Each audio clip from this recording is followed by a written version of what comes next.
요즘 오늘날 이 시대 정신이라는 말을 많이 쓰죠. 시대 정신, 자이트가이스트라고 하는 이 말은 한 세대에 널리 퍼져서 그 사회를 지배하거나 특정짓는 신념과 그리고 흐르는 이 생각의 흐름들을 말합니다.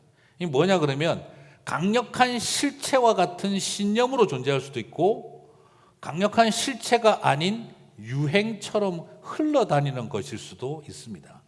그래서 그런 신념과 그런 유행 같은 것들이 섞여 있는 상태를 시대 정신이라고 한다는 거죠. 그것이 사람들의 정치적, 사회적, 그리고 정신적, 종교적 경향과 태도를 결정하게 만들고 그리고 삶에 대한 애티튜드를 만들어 놓는 흐름을 시대 정신이라고 이야기를 합니다.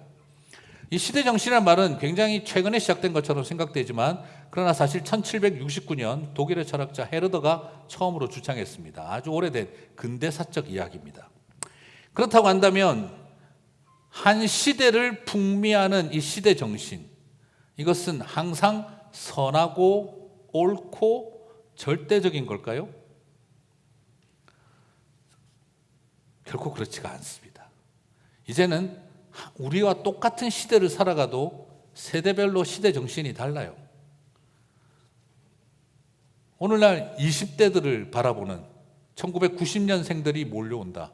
20대를 바라보면은 여러분 어르신들이 70세 어르신들께서 이 20대들을 이해할 수가 있을까요? 출근 시간 9시면 진짜 9시에 칼같이 오고 야 그래도 30분 빨리 와서 준비 좀 해라. 8시 반에 와. 그러면 4시 반에 퇴근하면 되나요? 라고 물어보는 전혀 다른 생각을 가진 독특한 사람들. 그래서 90년생들이 몰려온다. 책이 나왔다고 제가 지난번에 말씀드렸잖아요. 근데 제가 그 책을 보고 더 놀란 것은 그 책을 쓴 저자가 80년생이라는 거였습니다. 지난번에도 말씀을 드렸지만 80년생들이 도무지 이해가 안 가는 게 90년생입니다. 지금 우리가 이해하려는 것 자체가 무리다 하는 생각이 드시죠? 그 시대의 정신을 이해할 수가 없을 겁니다. 어른들의 관점에서 쟤들은 이상해 라고 하겠지만 그 20살 젊은이들은 40대, 50대와 70대, 80대를 보면서 어떤 생각을 할까요? 지구인이 아니다라고 생각을 할 수도 있습니다. 전혀 다른 생각을 가지고 있습니다. 우리에게 중요한 시대 정신이 그들에게는 아무 의미가 없고 우리가 볼 땐 별것도 아닌 것처럼 보이는 게 너무너무 중요한 가치가 될 수도 있는 시대를 우리가 살아가고 있습니다. 때로는 이 시대 정신을 이해해야 되지만 그 시대 정신을 바로 이해한다고만 해서 그것이 답이 되지 않습니다. 우리는 이 시대를 변화시켜야 하고 이 시대를 초월할 수 있는 눈을 가져야 하는 거죠. 그래서 그리스도인들은 가장 시대를 잘 이해하면서 동시에 그 시대를 구속하고 속량시키고 구원시키고 그리고 초월해야 할 존재라는 거죠. 로마서 12장 2절 같이 읽겠습니다. 너희는 이 세대를 본받지 말고 오직 마음을 새롭게 함으로 변화를 받아 하나님의 선하시고 기뻐하시고 온전하신 뜻이 무엇인지 분별하도록 하라. 그렇습니다. 이게 우리의 부르심입니다. 또한 에베소서 5장 16절을 봅니다. 세월을 아끼라 때가 악하니라 라고 하고 있습니다. 시세를 알아야 하고 그 시대에 맞는 행동을 할 줄 알아야 하지만 그러나 제자의 길에는 동시에 그 시대를 뛰어넘어야 하고 그 시대를 변화시켜야 할 사명도 동시에 있다는 걸 발견하게 되어지죠. 세월을 아끼라. 여러분 이건 무슨 뜻일까요? 세월을 아끼라. 시간을 잘 절약하고 시간 관리를 잘하자. 타임 매니지먼트를 잘하라는 그런 말이 아닙니다. 농땡이 치지 말고 시간 관리 잘하라 이게 아닙니다. 24시간을 48시간처럼 사용해라 이것도 아닙니다. 이것은 오히려 영어 성경으로 보시면 redeeming the time because the days are evil 이라고 되어 있습니다. redeeming the time 시간을 구속하라, 속량하라, redeem 시키라고 하고 있어요. 여기서 사용되어진 이 단어 아끼라고 번역되어 있는 이 단어는 예수 그리스도의 피로 말미암아 구속 곧 죄 사함을 얻었고 그때 쓰인 표현과 똑같은 것입니다. 이것은 시간 아끼고 타임 매니지먼트 잘하라는 말이 아니라 이 세대가 악하니까 너희들은 이 시대를 구원시키라는 말입니다. 너희들의 시간을 헛되고 무의미한 악한 일에 사용하지 말고 이 시간을 구원시키라는 거죠. 더 흥미로운 것은 이 세월을 아끼라에 쓰여져 있는 세월은 헬라어로 카이로스이고요. 때가 악하니라 하는 이 때라는 시간은 바로 크로노스가 사용되어져 있습니다. 크로노스가 악하니 너희는 카이로스를 구속시켜내라. 카이로스를 구원하라 라고 말하고 있는 거죠. 크로노스, 흘러가는 시간, 마구 흘러가는 이 세상의 시간이 지금 악하니 너희들은 하나님의 시간을, 카이로스를 구속시켜내어라. 그것을 해방시켜내라는 겁니다. 그럼 카이로스는 뭐고 크로노스는 뭔가? 제럴드 시저는 그의 저서인, 이거 제가 예전에 한번 수요 예배 때 말씀드렸는데요, The Will of God as a Way of Life라고 하는 책에서 그는 크로노스와 카이로스를 설명을 해줍니다. 크로노스란 시계, 달력, 스케줄, 일정, 마감, 날짜와 상관관계가 있는 시간이다. 시계바늘이 움직이고 시간이 지나가며 마감 날짜가 다가온다. 크로노스는 최대한 많은 일을 해낼 것을 요구한다. 효율성, 생산성, 시간 엄수를 요구한다. 반면 카이로스란 중요한 사건, 일상적 경험의 의미, 현 순간의 경이로움과 상관이 있다. 그것은 지상의 실체에 침입해 들어오는 초월적 실체요, 시간 속에 자신을 나타내는 영혼이며 평범 속에 자신을 드러내는 비범이다. 우리는 크로노스 속에 존재하지만 카이로스를 갈망하며 살아간다. 크로노스는 인생을 허비하지 않도록 속도를 요구한다. 하지만 카이로스는 인생을 음미할 수 있도록 인내를 요구한다. 크로노스는 우리를 일의 성취 쪽으로 몰아간다. 하지만 카이로스는 일할 수 있는 기회를 즐기게 해준다. 우리는 크로노스 안에서 일하지만 카이로스 안에서 진정으로 살아간다. 그러므로 16절에 나오는 세월을 아끼라, 때가 악하니라, 이 말은 무의미하게 흘러가는 크로노스의 시간 속에서 그대들은 시간을 되사서 노예가 되어버린 시간들, 우리로 노예로 살게 만드는 시간들을 찾아서 하나님의 자녀로 하나님의 시간을, 카이로스를 회복하며 살아가라, 이것이죠. 사랑하는 성도 여러분, 시간 관리 잘해서 24시간을 48시간처럼 썼다면 그건 크로노스를 잘 보낸 것이고요. 오히려 그 속에 하나님이 원하는 일을 찾아서 살아간다면 우리는 카이로스를 만들어낸 것이죠. 그러면 내가 교회를 잘 다니면 카이로스의 시간이 되겠구나. 내가 신앙생활을 하면 카이로스의 시간이 되겠구나. 제일 먼저 쉽게 떠오르는 거는 그걸 겁니다. 그런데 저는 부탁을 드리고 싶어요. 그러니까 여러분 교회 와서 시간 보내십시오. 그렇게 말씀드리고 싶지는 않습니다. 예배 시간 카이로스가 될 가능성이 높죠, 그죠? 그런데 예배 시간에 습관에 따라 아무 생각 없이 그냥 와 계시면, 아유, 오늘도 교회 가는구나. 오늘 목사님 넥타이 색깔은 뭘까? 그렇게 와 계시면 카이로스의 시간 속에서 나는 크로노스를 보내고 있는 것이죠. 목회자인 저도 마찬가지입니다. 목사도 이상한 믿음을 가지고 설교할 수 있어요. 내가 이 사람들한테 20년을 설교했다. 변하는 인간들을 본 적이 없다. 오늘도 그럴 것이다. 믿음을 가지고 설교하고 믿음대로 되는 거죠. 듣는 교인들은 어떨까요? 내가 저 목사 설교를 20년을 들었다. 한 번도 감동한 적이 없다. 오늘도 그럴 것이다. 그 믿음을 가지고 설교를 듣는 거죠. 카이로스의 시간에 크로노스가 넘치는 것입니다. 그냥 무의미하게 일요일 11시 30분이 점심시간까지 끝나는 거죠. 그럴 때 예배 드리고 나가면서 그러는 겁니다. 할렐루야, 끝났다. 밥 먹자. 네. 아마 식사 시간이 카이로스가 될 가능성이 높다 하는 걸 발견하게 되는 거죠. 사랑하는 성도 여러분, 우리는 거꾸로 일터에 가서도 크로노스의 시간을 보내는 게 아니라 그 일터에서 살아가면서 우리는 오히려 복음이 전해지고 하나님 나라를 확장하는 카이로스의 시간을 살 수 있고, 교회에 와서도 거꾸로 그저 주어진 일처럼 돌아가고 있다면 이 또한 크로노스가 되고 만다는 것입니다.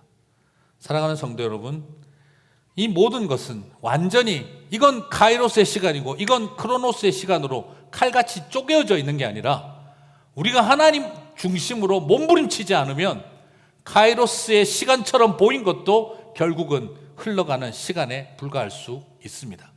오늘 저와 여러분에게 다시 한번 하나님 중심으로 크로노스의 시간 속에서도 카이로스를 살아가는, 역사 속에서도 구속사를 살아가는 저와 여러분이 되시기를 주님의 이름으로 축복합니다. 그렇다고 한다면 우리의 삶의 자리로 가서 일상이라고 하는 그 범사를 저와 여러분이 하나님 중심으로 살아낸다면 여러분이 거의 대부분 일하고 살아가고 있는 직장과 삶터와 가정이 하나님의 구속사가 펼쳐지는 시간, 하나님의 카이로스가 일어나는 시간이 되게 하실 줄 믿습니다. 그 시간을 살아내는 사람들이 바로 a man or woman for all seasons, 모든 계절에 만든 사람들이 될 것입니다. 그렇죠. 그래서 디모데후서 4장 2절 말씀처럼 너는 말씀을 전파하라. 때를 얻든지 못 얻든지 항상 힘쓰라. 범사에 오래 참음과 가르침으로 경책하며 경계하며 권하라. 여기서 중요한 포인트는요, 저는 좀 여러분들에게 더 말씀을 전하는 삶을 선교적 제자로서 좀 부탁을 드리고 싶어요. 때를 얻든지 못 얻든지, 때를 얻든지 못 얻든지 말씀을 항상 전파하라. 이게 무슨 뜻일까요? 이것은 무분별하고, 그리고 무분별하고 불도저 같은 전도 중심적 사고를 가지라는 뜻이 아닙니다. 상대의 상황을 고려하지 않고 전도하고 선교하고 어그레시브해지라는 말이 아니에요. 옆집 사람이 지금 아이가 다쳐서 아픈데 생명은 언제 끝날지 모릅니다. 예수 믿으세요. 그렇게 전도하라는 말이 아닙니다. 친구가 사고를 당해 누워있는데 하나님이 너를 살려주셨으니 너는 예수 믿어라. 지금 피 흘리고 있는데 그렇게 때를 얻든지 못 얻든지 그렇게 어그레시브하게 전도하라는 말이 아닙니다. 심지어 다른 종교의 종교시설까지 들어가서 함부로 무례한 기독교인들이 되어서 그곳에서 찬송 부르고 전도하고 말씀을 선포하라는 말이 아닙니다. 여러분, 왜 부처님 오신 날 절에 가가지고 찬송을 부르고 전도를 합니까? 그건 때를 얻든지 못 얻든지 한 게 아닙니다. 그러면 크리스마스 때 스님들 와가지고 단체로 목닥치면 뭐라고 하시겠어요? 때를 얻든지 얻었든지 포교 활동에 열심히시군요. 그러시겠습니까? 그건 무례한 행동입니다. 그것은 영적 전쟁이 아니라 종교 분쟁을 일으키는 행동입니다. 그것은 때를 얻든지 못 얻든지 나는 말씀을 증거하는 일에 힘쓰고 있는 게 아니라 무분별하고 무례한 기독교의 길을 걸어가는 것입니다. 한국에 있을 때 스님 한 분, 아는 분이 있었는데 그분이 그러더라고요. 부처님 오신 날은 비가 안 왔고 날씨가 좋아요. 오, 그래요? 그랬어요. 다 교회 덕택이에요. 예? 이러니까 그 크리스찬들이 부처님 오신 날마다 야외 예배 가더라고요. 우리 절 주변에도 맨날 보면 부처님 오신 날 주변에 와 있더라고요. 날씨를 위해서 기도를 많이 했대요. 그래서 부처님 오신 날 날씨가 항상 좋아요. 다 기독교인들 덕택이라고. 근데 그 말 속에 여러 서글픔들이 있죠. 왜 이런 부처님 오신 날 옆에 절 주변에 와가지고 전부 다 열심히 찬송 부르고 그렇게 하고 있느냐 이 말이죠. 저는 그때 여러 생각들을 해봤습니다.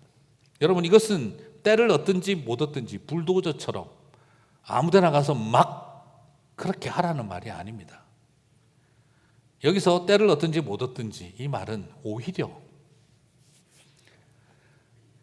힘들고 어려울 때 십자가를 지는 삶을 살아가는 걸 요구하고 있는 것이죠. 때를 얻든지는 헬라어로 유카리스라는 말이고 때를 못 얻든지는 아카리스라는 것입니다. 유카이로스는 적절하고 좋은 때, 그리고 적절하고 나쁜 때 아카이로스입니다. 그럼 예수님은 때가 참에 이 땅에 오셨다 그랬는데 때가 참에 이 땅에 오셨는데 그건 뭐라고 돼 있나? 그건 그냥 카이로스예요. 아까도 이야기했던 그 바로 카이로스의 시간. 그러면 이걸 지금 어떻게 이해하면 좋을까? 이것은 결국 뭘 말하느냐 그러면 예수님은 때가 참에 오셨습니다. 좋은 때에 오셨을까요? 예수님이 참 타이밍 잘 맞춰서 적절하고 좋은 때에 오셨겠지요? 근데 어떤 때죠 그때가? 메시아가 태어났다는 말을 듣고 유아들을 살해를 지시하는 헤롯 왕이 있던 시대였습니다. 예수님이 되었다, 때가 되었으니 나가자 하셨던 때는 예루살렘으로 가자. 그때는 언제죠? 대제사장과 장로들과 바리새인과 서기관들이 그처럼 신실한 종교인들이 예수님을 십자가에 매달아 죽일 만큼 마음이 완악해졌을 때가 되었다라고 하신 거였습니다. 예수님은 사람들이 예수 믿을 준비가 되어 있고 사람들이 예수님을 영접할 준비가 되어 있던 때에 오신 것이 아니라 어린아이들을 죽이고 하나님의 아들을 십자가에 못 박아 죽일 만큼 완악한 마음으로 가득 찬 때를 주님은 때가 되었다라고 여기셨던 것이죠. 어쩌면 예수님의 때는 아카이로스가 유카이로스였다라는 것입니다. 최악의 상황을 나는 좋은 때로 본다라는 거였죠. 여러분, 십자가의 관점에서 보면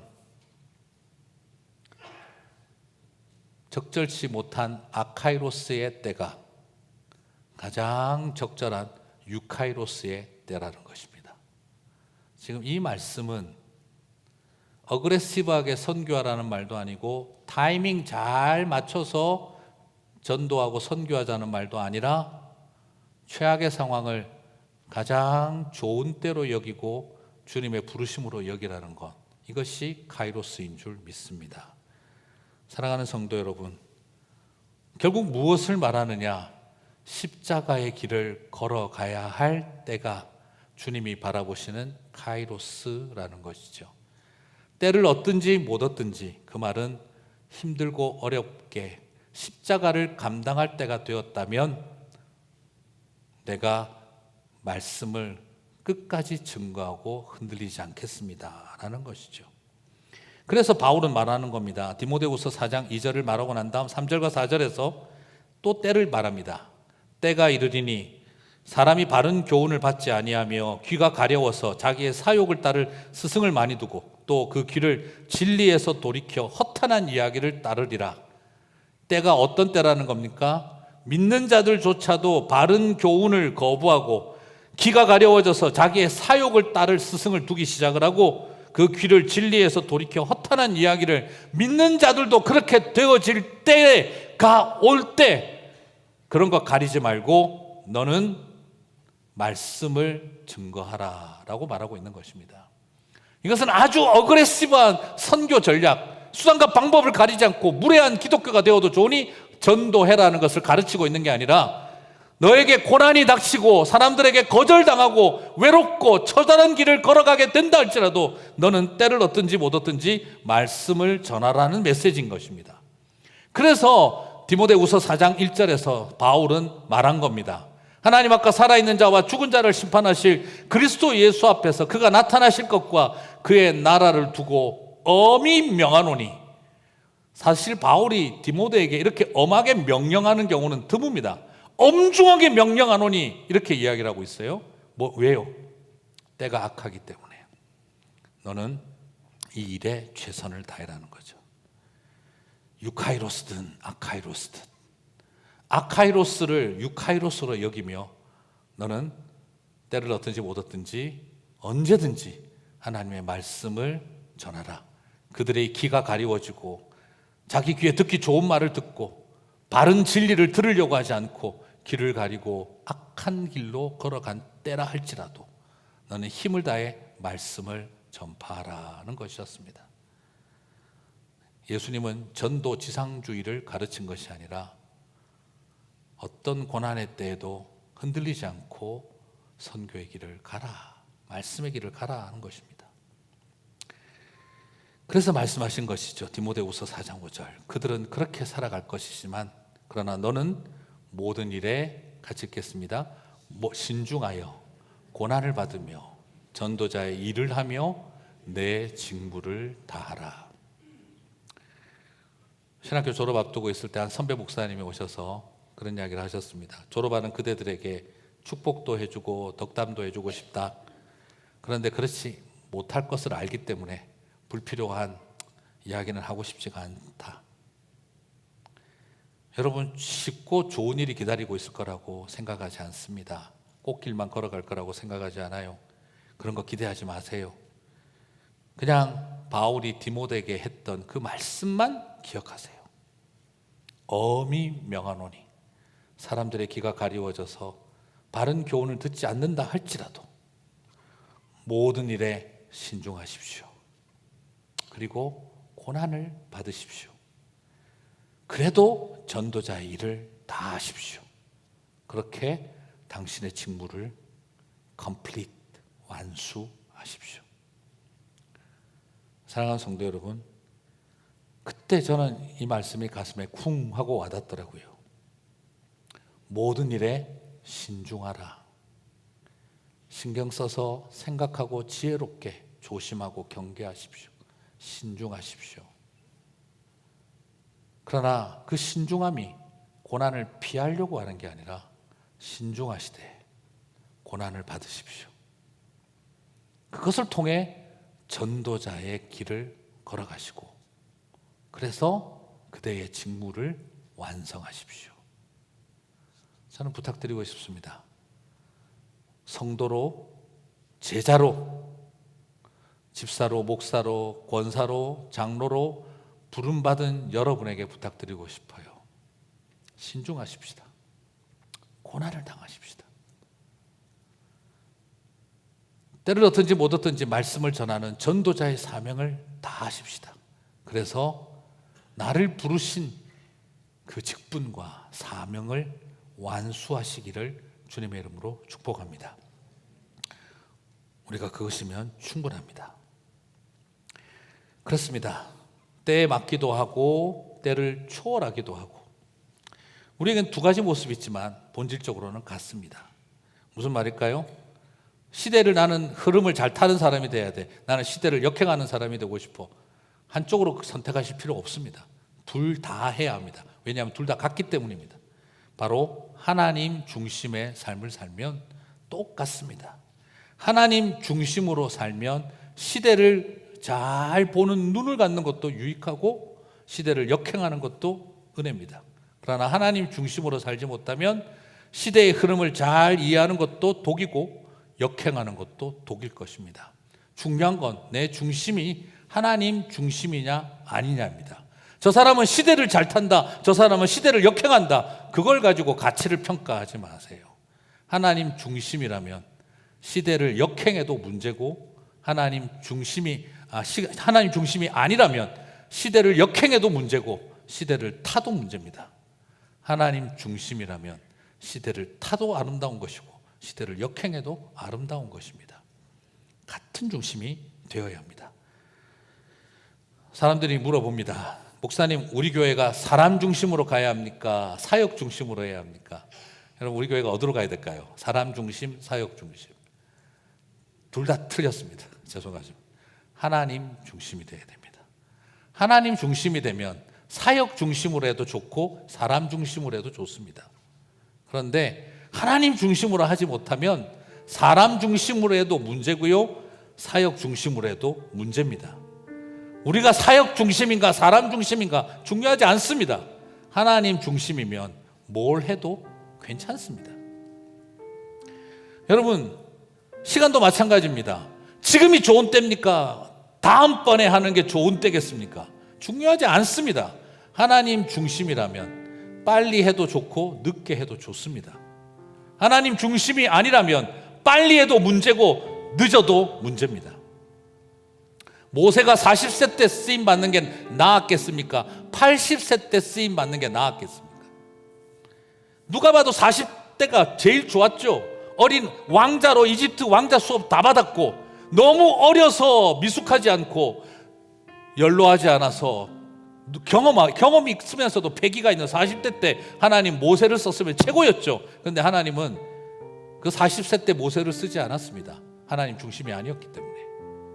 40년 광야 생활을 다 지나고 난 80세 때 하나님은 이스라엘을 살릴 사람으로 그를 다시 불러 쓰셨습니다. 하나님 중심으로 되어 있으면 빨라도 좋고 늦어도 좋습니다. 그러나 하나님 중심이 아니면 빨라도 안 좋고 늦어도 안 좋습니다. 우리의 마음과 중심 속에 끊임없이 온전한 시간, 하나님의 카이로스를 살아나야 합니다. 지금 젊은 날을 어떻게 살아갈 것인지, 중년을 어떻게 보낼 것인지, 은퇴 이후에 무엇을 할 것인지, 그런 시간 계획을 세우기 전에 나는 하나님의 카이로스를 살고 있는가, 우리는 고민해야 됩니다. 여러분, 선교하기 좋은 시간이 언제일까요? 선교하기 좋은 나이가 언제일 것 같으세요?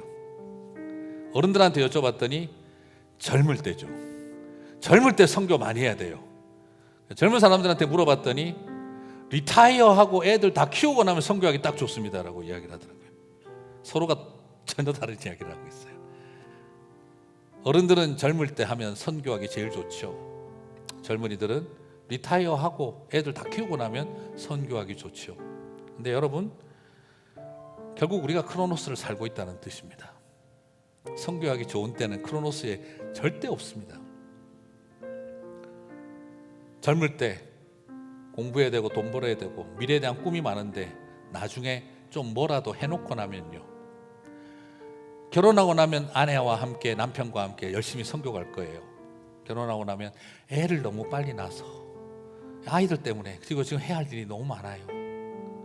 아이들이 크고 나면 이제 애들 시집장가 갈 때 돈 모아야 되니까 또 안 되고, 애들 시집장가 보내고 나면 할게요.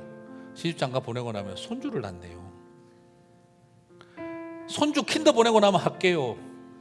이제 학교 라이드 해야 되네요.